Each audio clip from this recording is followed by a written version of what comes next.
Welcome to the Great Reboot. I'm Tori Ryden.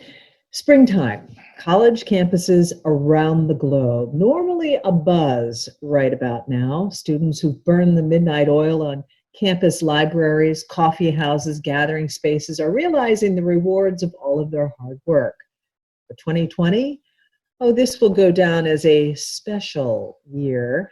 Special in that just about nothing has been normal, particularly for university and college graduations and for students who have so looked forward to celebrations. Our two guests, both 2020 university graduates, join us now to give us some insight into what this odyssey has meant to them. Will Palmquist in Denver, Colorado, and Lauren Farnan in Massachusetts. I want to welcome you both to the Great Reboot. Hi, thank you. Great to be here. Thanks for having us. So Lauren, you're a 2020 graduate at Wentworth Institute of Technology in Boston. Will from the University of Denver, also known as DU. I guess I want to start with you, Will, because I think that things were coming down to the wire. Last I heard from you, have you heard, is the verdict in? Will there be an actual commencement? Yeah, so we're on a quarter system, so we finish actually like beginning of June. So they were holding out on the decision a little longer than a lot of other schools. Unfortunately, they're postponing the in-person ceremony, moving it to kind of a digital day of celebration kind of thing on the normal day of graduation, and then postponing to likely the spring of 2021 for kind of a reunion / come back a year later and graduate. Wow, that's kind of unusual. Yeah. That's kind of a weird feeling, I would think, for anybody who's graduating from college to want to put that off, but it's a great time to celebrate anyway, a year later. Lauren, I know that you studied architecture at your school. You already had your own ceremony, and I saw it. I'd love for you to take us through it because it's adorable. Yeah, absolutely. So I'm in the same boat where they're postponing the in-person commencement until August, if that still happens. So my family decided to surprise me with a backyard commencement. And basically we got some family members and friends on Zoom and set it up on my deck in the back. And then I walked around my patio, came up with the music going, put on my cap and gown from high school because we haven't gotten that yet from the university. And my dad handed me a diploma that he printed out, and then we had some celebrations after. And it was really fun, but definitely not what I was expecting for graduation this year. Yeah, that's going to have to kind of wait, I guess, for a little while. Yeah. And Will, I know you just mentioned you do a kind of a different kind of setup at your school, so it's not going to, you're not really finished until June. You're also a soccer player, and you've been playing for the DU soccer team as the goalie. I'm just curious because it sounded like you were still very much in practice mode, and what's that been like? And you're doing a lot of things through Zoom. Yeah, it's pretty interesting because there's still obviously a lot of uncertainty around whether or not we even have a season in the fall or if it gets pushed off. Really, there's just a lot of speculation at this point. But for the time being, we're still kind of a pretty normal time frame, I guess, or a pretty normal day in terms of commitments. We have like a lot of Zoom meetings with our coaching staff and with our as a team, so it's still good to see everyone. And then we do like our workouts on Zoom. We do the runs through an app where you can where it tracks you and you can see everything. More so for like encouragement, not as much like we trust that everyone's doing the runs. But yeah, it's pretty interesting. It's still, I didn't really know how it was going to look when this all first started happening and when everyone went home, but we're still managing to stay busy, and then obviously on top of those meetings, just going out to a field and playing in groups of one or two. So it's pretty interesting, definitely different, but still just trying to stay busy. Well, first of all, I want to say congratulations to both of you because, getting through college is hard. It's a lot of hard work. But I'm just wondering, what is kind of the sense among your friends? I'm sure you're staying in close contact, through Zoom or FaceTime or whatever. But is there any sense of kind of that feeling of loss? Are you hearing from people that they're depressed? That they're really totally bummed out about the way things have unfolded? I mean, it's never happened before in the history. So you guys are making history, but it's some way to make history, right? Yeah, I can jump in. I think a lot of us feel pretty sad about the fact that we didn't get to kind of close off these years with our classmates and also friends, but especially with the architecture class at Wentworth, it's pretty small, so we all have kind of been able to create good friendships within the class. But as far as friends go, people are definitely getting to the point where they want to push the boundaries of quarantine and kind of go and see friends, whether that's in the backyard or not.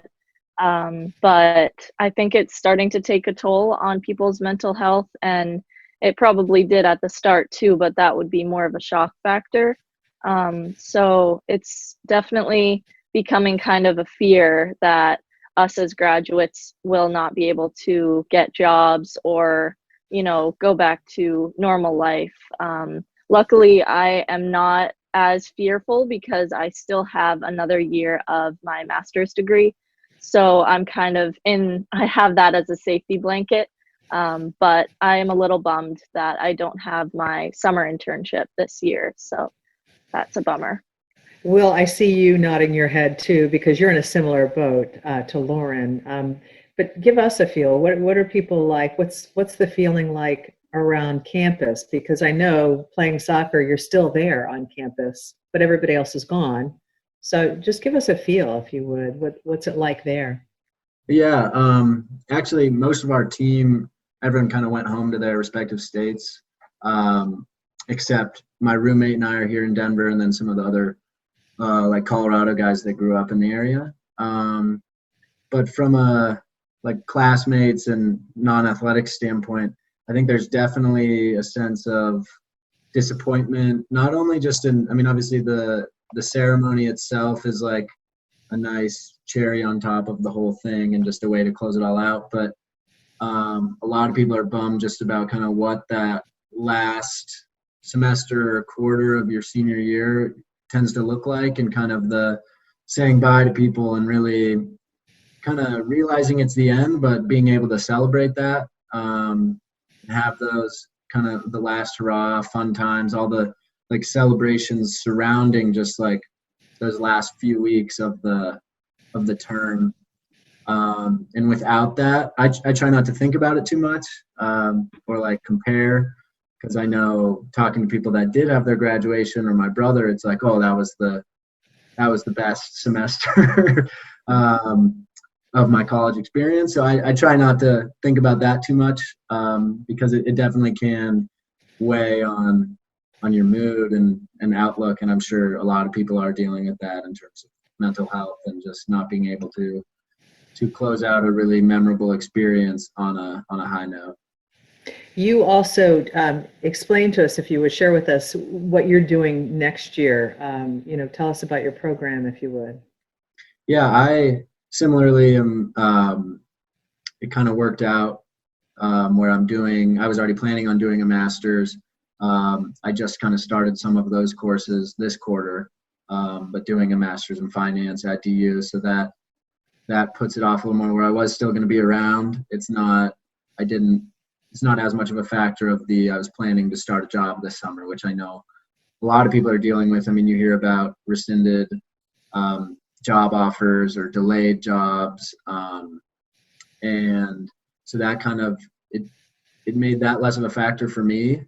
So that's certainly nice. But with that fifth year, I have 1 more year of eligibility to play soccer. So that was kind of part of my plan for the past few years. So I have another season in the fall if that happens. And then can be doing a master's program during that. I think that would be that's kind of the hardest part for so many people, and particularly students, is kind of you don't have control over the situation, and so you don't really know what's coming ahead and what you can plan for. And yeah, I'm wondering how, the whole purpose of this show is to kind of talk about what people are doing to pivot and shift to survive all of this. What are you guys doing? And what have you done personally that's kind of different, that you're saying, all right, well, maybe I'll carry this forward in my regular life, from this point on? Yeah, that's a good way to look at it. What can we take from this? And I would agree with Will that not really thinking too hard about it is one way, because then you sort of overthink and realize the things that you're missing, and get pretty down about it. So I would agree that's what I'm doing at the moment. Maybe in the future, I'll try to kind of think back on this time, but not what I missed.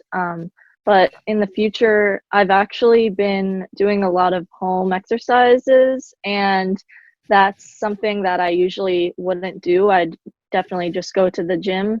I try to make it there, but seeing that I can still work out at home and feel good, I think I'm going to try to do that in the future if I'm not feeling like going to the gym or it's raining or something like that. So that's something I think I'll carry forward, along with cooking, which I pretty much have never done before. So that's something that I've been doing more with my mom and kind of learning healthy eating habits. So I think it's been a positive experience in certain points. So I'm happy that I'm home and have a place to be with my family and spend time with, my immediate family. So that's been great. How about you, Will? Yeah, I think there are certainly kind of weird things that come out of it, or it's different, more like maybe independence, you could call it, on just being able to, you're just in your home all day, kind of trying to stay busy. Classes helped, but it's still kind of with a lot of time commitments. The biggest thing for me that maybe before I didn't have to or I didn't have to control it personally as much. It was more so just, we had practice at a certain time, or I had class at this time, and you have to really, it was kind of structured for you, my day-to-day life. During this time, it's really helped me kind of figure out my daily routines and structures, because I noticed like when we first got sent home and when everything went online, the first couple weeks, my routines weren't very good. It was like, oh, I have this time maybe to sleep in a bit more, and it ended up actually kind of causing more stress for me. So I think one thing it taught me or showed me was, as these weeks have gone by, being able to kind of plan out my daily routines more, and time management really coming straight from myself is a skill that hopefully I'll take with me, and I think I will take with me beyond this crisis. Yeah, I keep hearing that being organized, having a schedule, and trying to kind of create your own normal life is really important to help you get through this in a really healthy way. So it sounds like you both have been doing that, which is great. I'm wondering, what are you seeing that you'd like to share with other people? Are you seeing red flags? I want to kind of get back to people who are in your age group going through all of this stuff. Is there anything that you would like to share with people who might be watching that, there might be some warning signs that they should be looking out for? Or, are you all kind of building each other up through phone calls? And how is that all happening? How are you staying connected? And how are you kind of staying on top of people you might be worried about? Yeah, I think that a lot of people are, like I was saying, getting to the point where they want to go and see others. And I think that's kind of, I'm not sure how it is at DU, but my friends at Wentworth and a couple at Syracuse, I've heard that people are gathering, and my close friends are trying to tell them not to get together, and being in a suburb right now, it's pretty easy for me to just stay home. So I think that that's something that people are trying to be aware of and still help each other staying home. And myself, I'm in a couple group messages with my friends on Snapchat, and with texting, we just try to stay in the loop, and definitely giving each other constant advice of that it's okay to feel pretty anxious at this time, because we don't know what's going on and what's going to happen. So just taking it day by day has been really important, and taking our emotions with a grain of salt because of what's going on right now, and knowing that everything is fine for the situation. Yeah. No, that's definitely a trend we're seeing at DU too. I think you also had a lot of people go home, leave the state for the first month or two, I guess, of this. It's been pretty longer time than it feels like. Yeah. And then kind of starting to trickle back into town. It's really easy to feel the like it's really easy to want to just return to normal and go and gather again and like see all your friends and see them all in person. But I think at least my roommate and I we're kind of definitely playing it on the conservative side of not seeing anyone. Colorado loosened some of the like stay at home stuff, which immediately you could see, I mean, there's a lot more traffic, a lot more people out. We're right next to a pretty popular park. And it just is like an absolute zoo all of a sudden. So we're trying to kind of just stay informed and help inform our other teammates. We have guys in New York and in different areas that are maybe more hotbeds than Colorado. But I'm just trying to stay informed with the news and stuff. So I don't, like a lot of people it seems have already done, I don't want to prematurely return to normal and then whatever the implications of that may be. So just trying to kind of stay informed. I think that I think the thing I'll just say is I'm with both of you. I wear a mask and all of that, but I think people have to really kind of check in with themselves to kind of do what they feel most comfortable doing, I guess. But anyway, science, that's all I'm going to say. I have some great news for you guys, though, that I just saw. It just was released today. Krispy Kreme donuts. Any graduates, graduating seniors get a free, I guess they get a dozen donuts, a box of donuts. You got to either wear your cap and gown. So Lauren, it sounds like you've got yours from high school. Perfect. Or a class ring or something that says class of 2020.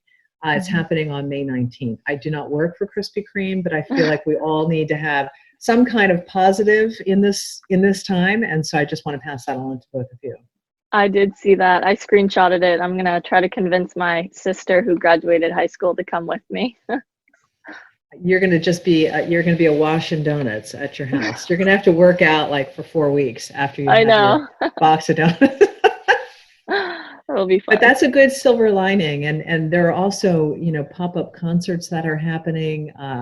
I've seen that the Obamas are getting involved in helping to have these big graduation ceremonies, and all of these artists are coming out. So, I mean, I hate that you're having to miss all of this, but there are other ways that people are trying to celebrate you. Yeah, so that's really great. And we've had a few Zoom parties that my mom organizes with family members. So that's been really fun. She gets Jeopardy going with questions and all of that. So that's really cool. Well, that's fun. I mean, I think that families, it's kind of a good way you might actually get to spend more time with family this way than, I mean, I'm finding that I'm talking on the phone a lot more, and for crying out loud, Zooming a lot more. But I mean, it's a whole new world. And what would we do without Zoom? I mean, if I were in your shoes and it were my high school or college graduation, I'd be writing letters. I mean, I'm not sure what we'd be doing. Yeah, we have family in Australia, and we've been Zooming with them twice a week. So that's more than I've talked to them in the past year. So it's been really fun to catch up with them. Yeah, I think. Well, yeah, go ahead. I was just going to say Zoom or FaceTime or whatever, a lot of these technologies that have become like a lot more popular during this, it has kind of shown, again, to like some of the positive silver linings to this whole thing is like how really easy it is to reach out and have an actual face-to-face conversation with someone, family, whatever that may be. There's been a lot of Zoom in the past couple months. Maybe I need a little break from it, but the technology itself, it is like you said, like talking to family that usually maybe it's a phone call every once in a while, but Zoom, now it's becoming a lot more, people know how to use it. People are a lot more comfortable using it and realizing how easy it is to have those conversations. I'd love to get this is something that I'm just curious about from your vantage point, given that you're college seniors. What is your impression on, so I personally think things are going to be different. We're not going to go back to exactly what we were. And I'm wondering, what are some of the things you guys see as you look out and you look out at your own careers? What's different that you see that's going to happen from all of this? Yeah, I actually, when you said what's different in the future, I immediately thought, how are we going to think architecturally in my field? What's going to be different? And when we were having our last few Zoom class meetings, we were kind of talking about that with the different architects that came in to help us with our final reviews. And they're just definitely all saying it's really going to change how things will happen, and just being prepared for this possibility. Now that we know it can happen, we have to approach situations differently, thinking what if, and kind of having that in mind.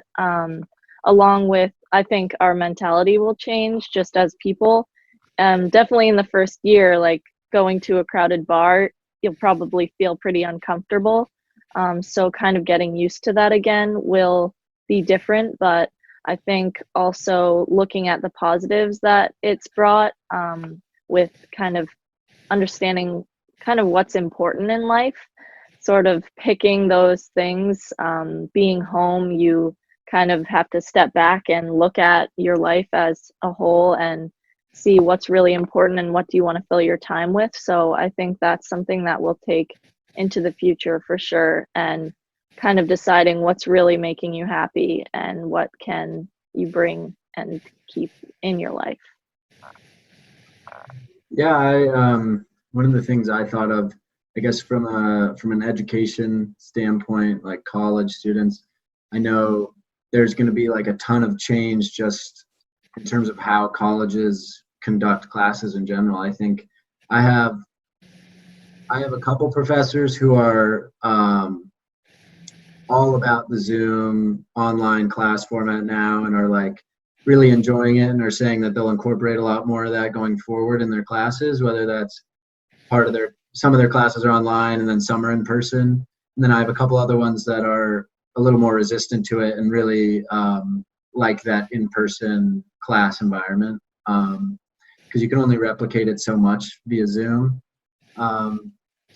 I think it'll be really interesting to see, because I think you will see a lot more people shifting to like online schooling, because there's ways that it can be proven effective. But at the same time, I don't know, Lauren, what you've found, but it's different being even in a Zoom, even where you can interact via Zoom in a class. It's a lot different than kind of the collaboration and like conversations you can have in person in the classroom. I think there's something, definitely a value add to that, that's been missing a little bit. So that's kind of one of the main trends that'll be interesting to see, just how education changes going forward. Has all of this changed at all, even slightly, what you plan to do? I know, Lauren, you're going to be an architect, but has this changed kind of what you're hoping to do with architecture? And Will, I'm wondering you too. I mean, you can't help but be impacted by all of this. Mm-hmm. Yeah, I mean, I never really had a soul like I'm going to go make office buildings or I'm gonna make residential homes. So I think I still have a open view to the type of architecture that I'll be working on, but I think this will change what I bring to the table when I get into this specific group of architecture that I choose to go into. So I think it'll change kind of everything in little bits, and some in, more than others, like that are booming right now or that are really struggling right now. Yeah, I How about think you, Will? Yeah. in terms of like finance and careers and that, in the area that I studied in, we've talked about it a lot in a lot of my classes.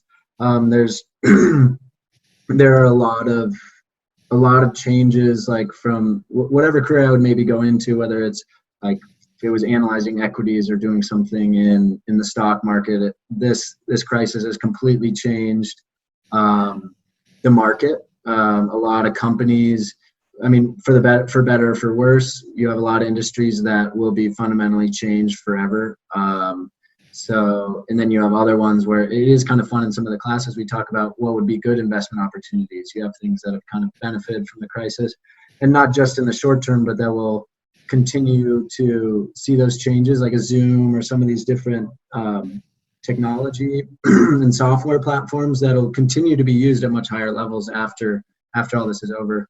And then I guess from a career standpoint, we had a speaker the other day in one of my classes just talking about how, compared to the very hot job market before, you have a lot more jobs in things like restructuring and risk management and different areas that a lot of finance-related jobs may be helping companies that are struggling. So that's where you see a lot of the opportunities. So that, for me, I'm a little further away from entering the full job market, but for a lot of graduates, and then, I mean, this will be going on for a while, so it will affect me as well. It's kind of, it could change what career you end up in out of college for sure, because you're going to go, even if it's maybe not your number one choice of what you wanted to do, you're going to go where you can actually find a job. And there's some of those different markets that are heating up while others are completely stagnant. So. Well, what I see is I see buy stock and PPEs, and then Lauren, I see solar, green. Yeah. I mean, I also think that there are going to be some new types of businesses and careers that don't even exist at this point that are going to start opening up, and so that's kind of exciting. It's kind of exciting to look at. It's sad to see the change, but it's also exciting to see the change of what could be. So I hope you guys, what you bring to the plate, you're so bright and you're going to be learning so much, and you've learned how to shift and pivot, which puts you way ahead of so many people who haven't figured that out yet. So I'm so glad to talk with both of you. You've given some really refreshing information and insight into what it's like to be a 2020 college grad. And I wish you both, Lauren Farnan and Will Palmquist, all the best. And I just thank you so much for spending some time with us here on The Great Reboot. Yeah. Thank you, Tori. Thanks for the invite. Thank you for having us.